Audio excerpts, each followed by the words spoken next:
All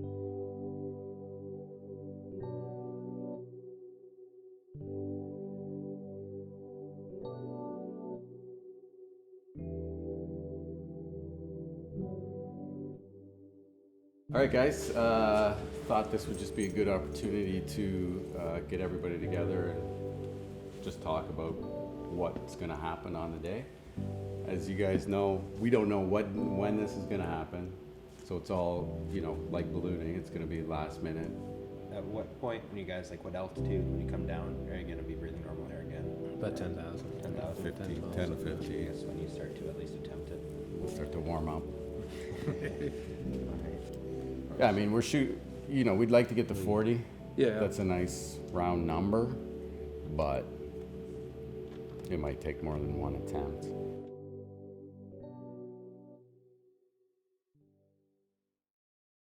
Seeing how high you can go in a balloon seems like a natural fit for a balloon pilot. Because when you're flying passengers, the conversation always comes up. How high are we?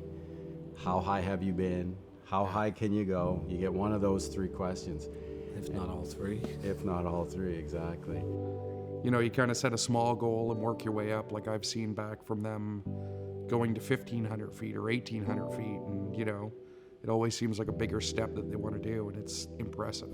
So it started out as more of a personal goal. Let's see how high we can get. I mean, the Transport Canada's requirement to get a balloon license in Canada is you have to go to 5,000 feet. A lot of pilots will only go to 5,000 feet, or they might say, well, I've been up to 7,000 feet. And it just seemed like a natural question to answer. How high can you go?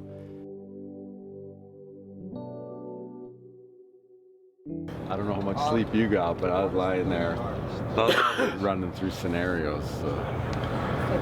But not that much. Okay, so let's get rolling so we don't get behind schedule. Okay, who's driving?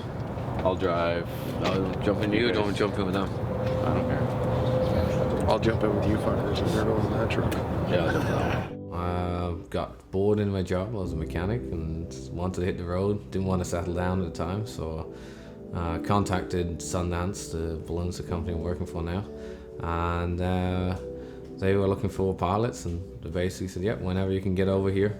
I think I booked my tickets for the flight with less than 24 hours. I went into lunch one day, went into work one day, and at lunch I booked my tickets for the next morning and came up, so I flew to Canada and spent 6 months here.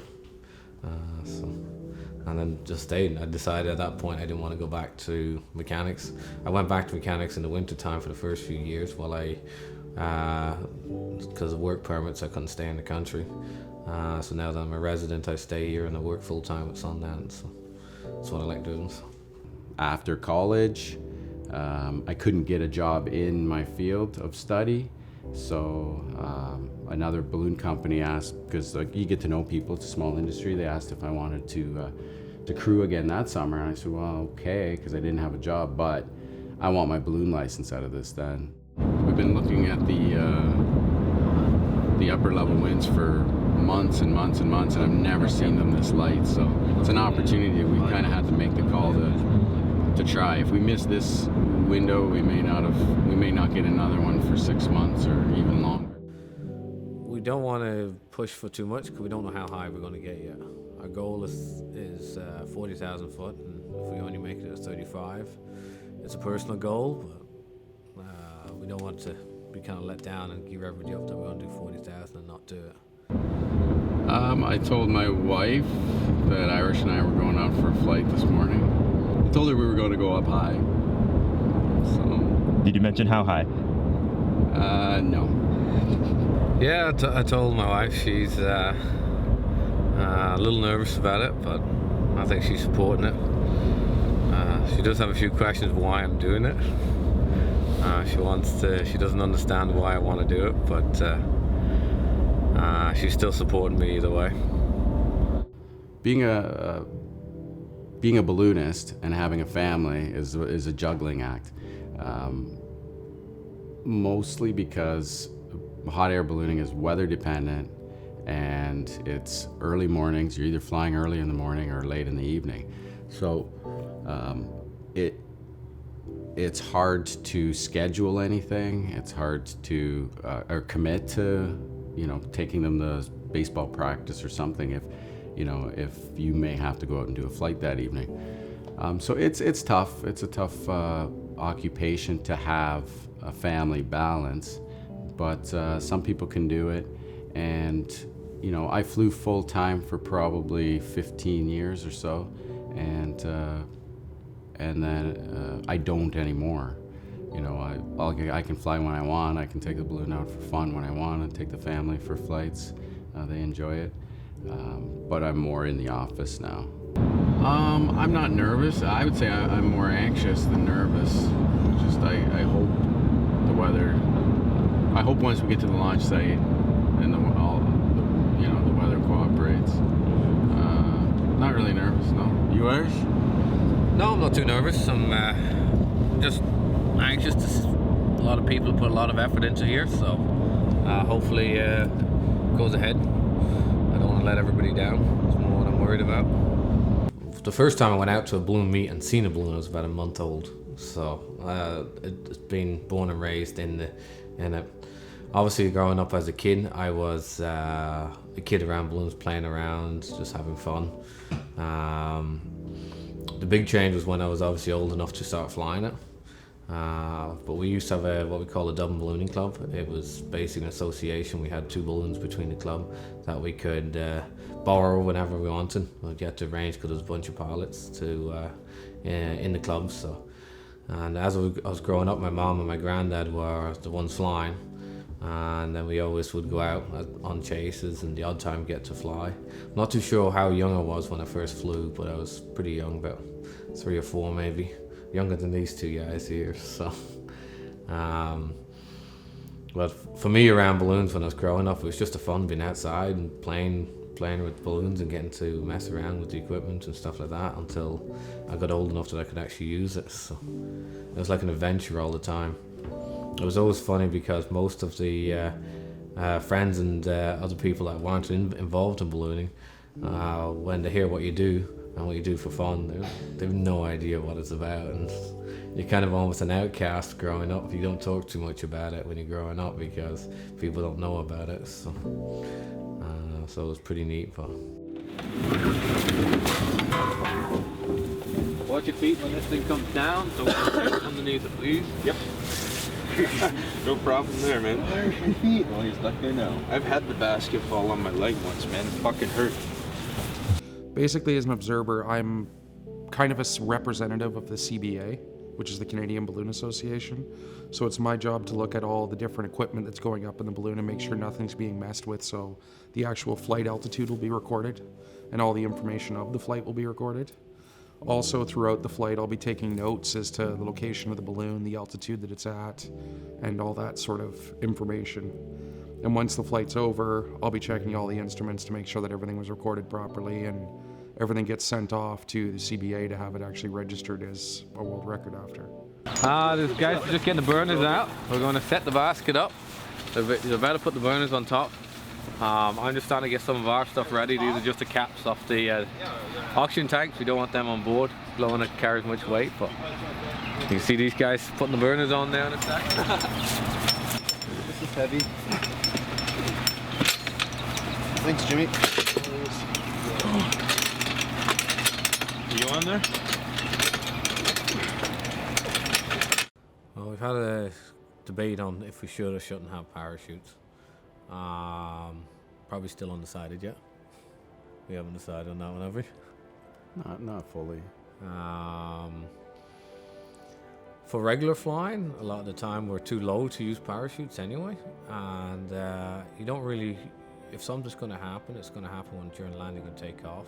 My view on parachutes, I mean, we've talked to a number of balloonists and balloon pilots that have gone to higher altitudes, and some of them have taken parachutes and some of them haven't taken parachutes. But the balloon itself essentially acts like a parachute. When you stop burning, or if we have a flame out, the balloon will stay inflated and start to descend. It'll reach a maximum descent rate of about anywhere between 1,000 and 2,000 feet per minute. but the balloon will stay inflated. So it acts as a parachute. And actually, if you descended straight into the ground going that fast, I mean, it would suck, but there's a good chance that you would live. It would. So the only reason why I would seriously consider taking a parachute is if the balloon were to collapse and then streamer. It just looks like a sock and it would come down out of the sky like that. The only way that will happen is if we get into a drastic wind shear.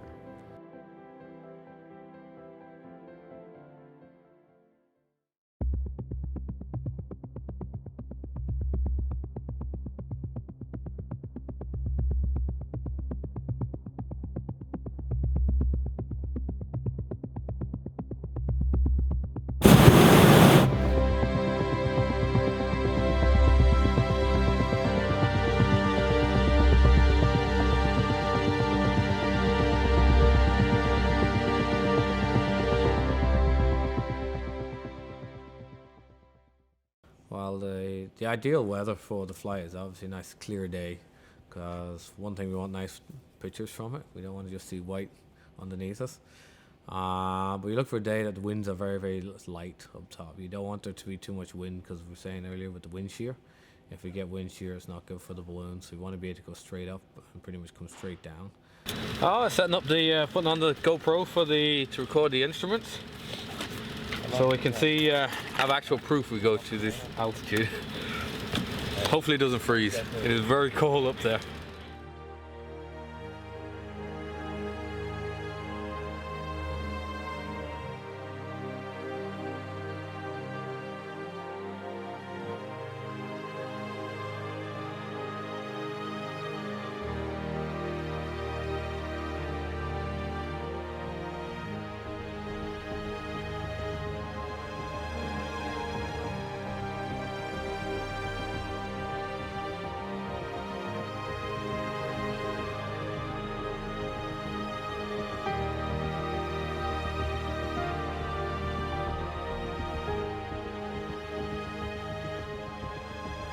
Funny that Jimmy, the observer, he asked me at that point,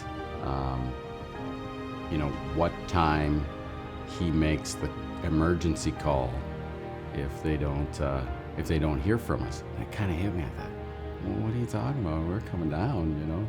It's not going to be a problem. But and that kind of made it real. Once we got in the basket, after Jimmy got the balloon ready to go and we went on the oxygen, it was kind of, the nerves went away. Just started concentrating on what we had to do and making sure everything was right, checking all our equipment again multiple times before we go. The wind's right on the surface, a couple hundred feet up.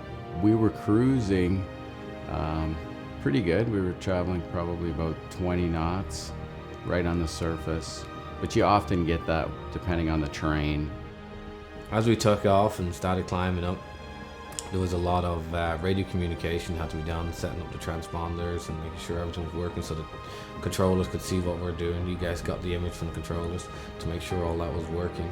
And that was very difficult with the oxygen mask. It was very, very noisy. They couldn't hear us very well. But once we got to about 5,000 foot above the ground, they gave us clearance to go right up to 40,000. They knew what was going on, which was neat. So it made our life a lot easier at that point. So the first 20-30 minutes of the flight was normal ballooning. The burners were working fine. We had our ascent rate was, we wanted it about 1,000 feet, and I was able to get it to climb at about 800 feet per minute. I remember getting to 20,000 feet and thinking, oh my God, we got another 20 to go. Like, it seemed not scary high, it just seemed like a long time to get there, and I wasn't sure, are we actually going to be able to go up twice this high? So Seb was on the burners, Sebastian was on the burners, checking all the, keeping it climbing. At the beginning stage, it was pretty easy for him. It got a lot harder as we got higher with the lack of oxygen. The main goal was to keep the big flame lit, right? Having the little pilot light going, but not being able to keep your big fire going didn't make any sense. Once you get up to altitude and your air thins out, that fire that you can put in the envelope is just looking for oxygen to burn, and it becomes like a wispy, it's just like a wispy flame. And if you look up, it's kind of eerie because it looks like it's in slow motion, but the fire is looking for oxygen inside the envelope to burn. And Irish and I weren't talking anymore.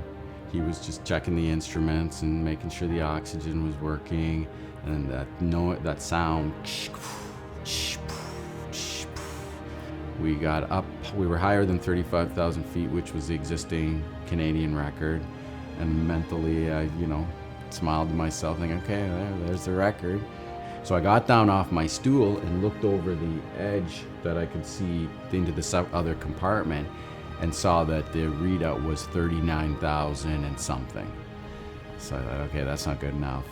So jumped back up on the stool, continued burning for another couple minutes, and then I looked over again, and it was reading 40,200 feet, and at that point I just stopped burning.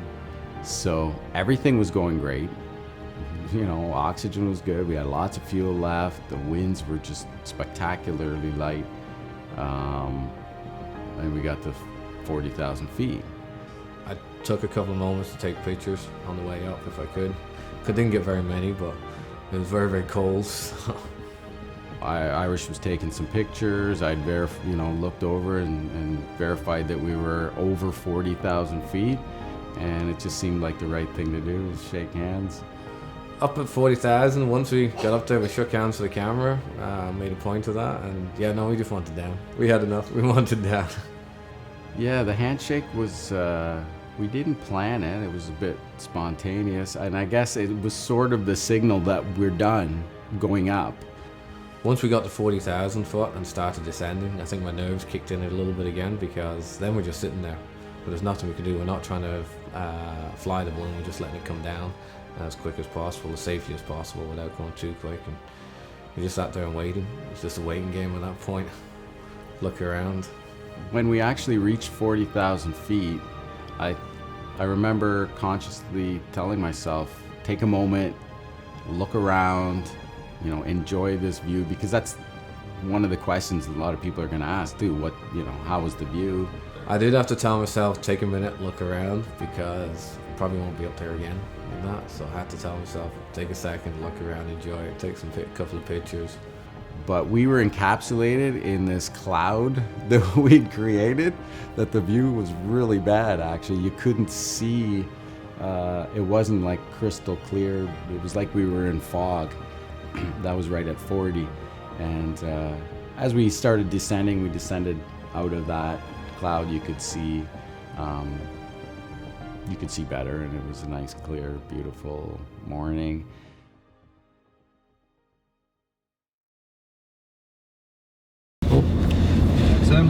Go ahead, Irish. How's it going? We're just descending down past 12,000 foot right now. We made it the whole way to 40. That's awesome, man. We're just following you in town now, and we'll work our way over to you. Congratulations. Thank you very much. We're completely lost right now, and that's not for the dramatic effect. There's that river that's getting in. Hey boys, next concession over. Oh, they're there, son of a bitch! Swim. Oh yeah, house. I have no clue where the fuck I'm going. I just want to get to the damn bridge to get across the river here. You're good. Next one coming up in front of us. Not too sure where we're going to put it down. We can't get the top out. You can't get the top out? Correct. Okay.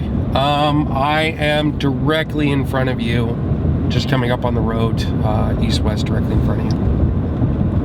Okay, I see the boys sitting back here behind us. If you see them, just let them know. Copy that. I'll give Jack. Yes, we have what we call a parachute at the top. It's basically a big valve that we can open to let the hot air out. You really need it for landing. It's very, very rare you can land a balloon without your parachute. So Irish and I and a couple, tanks of propane for the size of the balloon that we were flying, but couldn't pull that parachute out. We were both trying to get the top out together On the final landing, we've got little side vents to help open for rotating the balloon. Yeah, they can't pull the top, so we're gonna try and get some weight on. We're gonna need to get some weight on. You know, it wasn't a life or death situation, but the winds on the surface that Jimmy reported to us, and we flew by a farm and I could see the flag flapping. It was probably about 7 or 8 knots, so I thought we'd just drag along the field, and worst case scenario, we drag into the bush, you know, drag into the forest. The balloon may get damaged, might get tore or something, but everybody's safe and nobody would die for sure.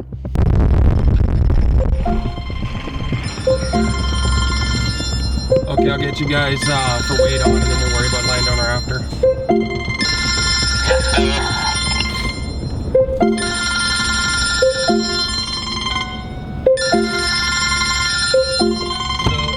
We're gonna do not get in front of the balloon.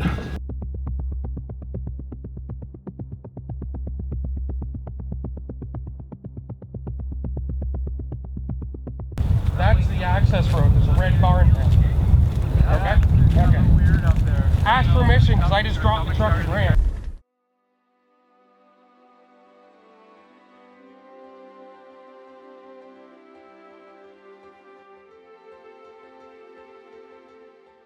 We got up to 40,600 feet. We hit our goal of for the altitude. Definitely got a little strange up there. How was it? How did it look from the ground? Couldn't see much. Couldn't see much. Probably little speck in the distance. Landing was a little interesting. There's a couple of little small complications, but we managed to deal with it. And lucky enough, the winds were nice and slow, so it was really good. All thanks to these guys for helping out, getting us down safe as well. Couldn't have done it without the crew, so it's pretty awesome. Congratulations on your flight. Nice. Tequila for the flight. Nice, buddy. Get some shots. Appreciate it. Congratulations again, guys. Thanks. It's Awesome. real sweet working you guys on this. Thanks. Thanks for your help. Right on. I'll have to get some of that going. Yeah, I thought you guys might like that after a few days without a drink. Could have used it up there. It was cold. Yeah. I think it was that next morning, you know, opening my eyes in bed, lying in bed and just thinking, wow, it's done. It's done. We did it. You know, we did it yesterday. It was surreal. And then it actually being a record is just icing on the cake. It was more of a personal, like we've said all along, it was more of a personal goal.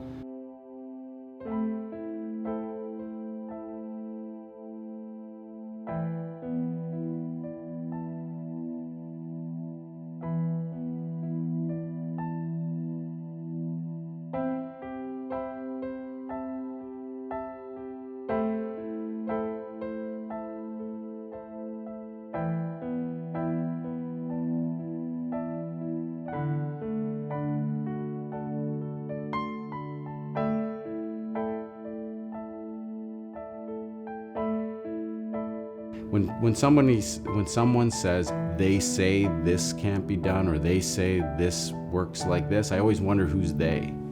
You know, half the time they are people that have never done it before. So